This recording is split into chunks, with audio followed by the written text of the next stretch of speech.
Andy, why have we met here today across the road from Stoke Damerel Church? Okay, so today we're going to talk about the MILLBRIDGE murder in 1787, which happened probably just across the road from where we're now standing. We're looking at Philip Smith, who's on his way home from the dockyard. He's a clerk in the survey office. And that's up the hill, isn't it? That's up the hill. His usual route home would take him through the churchyard, along MILLBRIDGE and through Five Fields. So he'd come along here.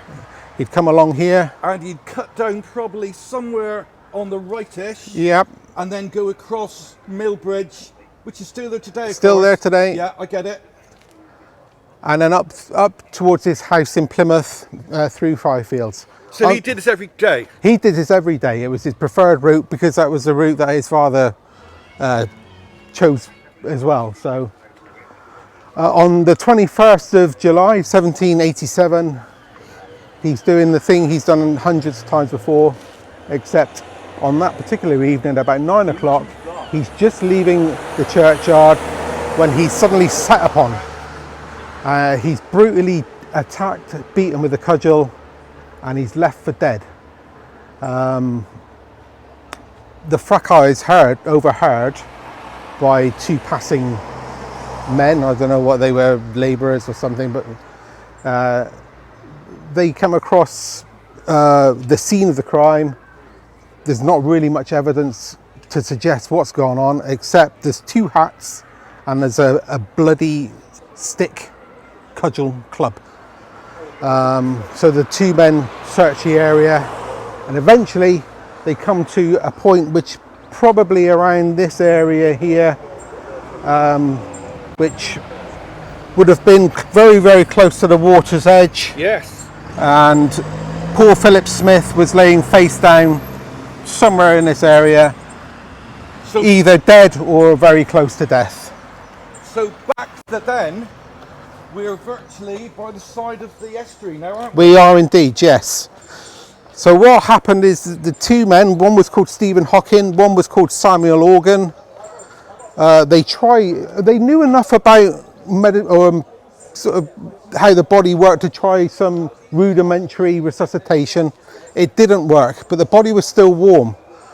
So what they did between them is carried Philip his body up to the inn, the church house inn, which stood not too far out, not sure how far up the hill, but it would have been on this hill somewhere, where somebody was then sent for a doctor, and again they tried to revive him, but it was all to no avail. By the time the doctor arrived, he was gone. And basically that was the end of poor old Philip Smith. Why was he attacked? Robbed? He wasn't robbed, which is the unusual thing. When they searched him, they were trying to, obviously for ID purposes, they came across a snuff box, silver snuff box, which obviously would have been, in any robbery, that would have been prime loot to be taken away. So he still had money in his pockets. So they knew robbery wasn't a motive. So it was just hate crime, basically? It was, yeah, or it seemed just like a random attack for no reason at this point, because they just didn't know. So what happened next?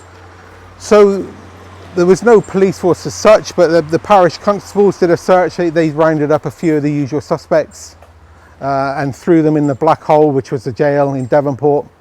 It wasn't them, and everybody knew it wasn't them. And really at that point, they had nothing to go on. There was they took a few witness statements. Somebody thought they recognised one of the hats. One of the hats obviously belonged to the victim. But other than that, they had really not very much to go on until the following day, when a known violent criminal by the name of John Richards sort of spent pretty much all day trying to build himself an alibi. He visited the church house, explained to anybody who would listen what he was doing and that he knew who the murderer was. Eventually the constables got suspicious. They knew that he was constructed himself an alibi, and they actually arrested him there and then. And but then he was released about a day later. The police really had no evidence at all at this point, although it was noted that Richards did have a spot of blood on his tunic that he was wearing. Anyway, further witness statements then revealed that Richards was seen on the day of the murder in various places around Fifields, Millbridge, and of course the churchyard here. And he was seen with another chap by the name of William Smith. He was a tailor, and it was clear that he was making some sort of attempt at intercepting Philip Smith on his way home. He was seen in all these different places. So a bit more work was done to try and find William Smith, but he disappeared. The flyers were sent out all over Devon to try and find him or be on the lookout for this chap. And he was eventually arrested in Exeter, where he was trying to enlist in the army under the name of Green. But he was spotted, he was arrested on the spot, and he pretty much coughed to everything immediately. And so John Richards was then arrested down here. And then they were sent to, first of all, the Black Hole in Devonport, and I think then they were held in remand at Exeter Castle until the Lent of 1788, which was the date of the next assizes, so they could be brought to trial. And they were convicted? They were convicted. It was an open and shut case. The jury decided within minutes that the two men were guilty of this murder, and it was then left to the judge to sentence them. Now this is where the story takes a different turn. This is where it takes a different turn, because ordinarily they would have been sentenced to death. They would have been hung. Their bodies then would have been given to surgeons to practice anatomy on. But on this occasion, the Judge Hotham, he decided that they were going to be hung in a gibbet. After they'd been executed at Exeter, they were going to be hung in a gibbet, and the gibbet was going to be placed on the shores of Stonehouse Creek, which is just down here. Now, Andy, everybody in Plymouth, well, I do anyway, we thought the gibbet was always here, but it seems that's not the case. That's not the case. It was built specifically for these two condemned men. That was by the order of the judge. He wanted the gibbet constructed, and it was specifically so that it would be close to where their crime was, and it was also one that could be seen from the road behind us and from the MILLBRIDGE itself. So we're now on the beach, aren't we? We are. Basically as was. Yep. And by beach I don't mean a beach in Sandcastle. I mean a muddy beach. And as you say, this position could be seen from anyone going over the MILLBRIDGE, Yep. as well as people going on the road behind us. Absolutely, yes. So, what happens next? So these two criminals are dead. There's a massive crowd. It's a big occasion. They're brought from Exeter. There's a big cortege, crowds lining the streets, and then they're brought to this position where the hastily constructed gibbet is standing, and then the two bodies of the two executed criminals they're placed in cages, and then those cages are then hung from each end of the gibbet's arms. That must have been an event. It was a massive event. There was booklets, song sheets. There was people taking the opportunity to sell food, to sell all sorts of trinkets in memory of the occasion. And so yeah, and they were hung from the gibbet, and there they stayed. That was it. They absolutely just stayed in place, rotting away. What a smell. An absolutely disgusting smell anyway, because of the low tide. It would have not been a pleasant smell, but then add on top of that 2 severely decomposing bodies, and it made it a real place to be avoided at that point.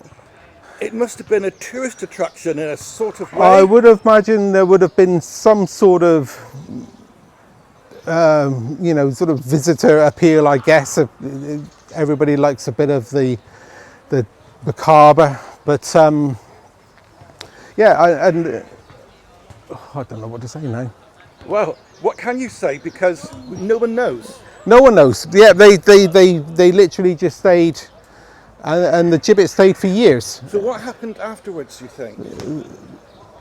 About 3 years after the gibbeting, one of the cages, the one containing William Smith, that fell off the gibbet, was washed away, and then about 5 or 6 years after that, the one containing Richards fell down, and again that was just washed away. The gibbet itself stayed there for another 20 years or so, until that eventually was washed away in a storm.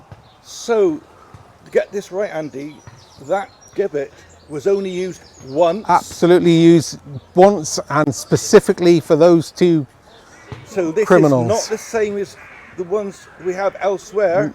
No, it's that were not. Used for centuries. No. This is a once only. Once only, yeah, and specifically for this particular case and for those particular condemned murderers. Now, having that here must have altered the whole ambience of this It place. absolutely did, Steve, yeah. Which I think you said may have helped other people along. It certainly did that. So with the smell and the odour of death so emanating from this particular place for years, and it would the smell would get in people's clothes.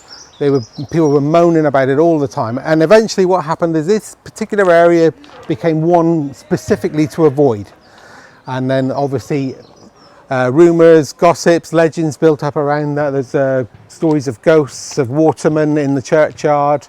There's the grisly details of the gibbeting and the murder are emphasised, exaggerated. It just became a no-go area for most people, especially after dark. And what happened sort of about 4 years after the gibbet had blown down in the storm, a chap called Thomas Vaughan, going under the name Thomas Goslin, turned up in Stoke Damerel, and he found an area which was absolutely ideally suited for his purposes. Which was? Body snatching. And that would be our next film. Thank you, Andy. Okay.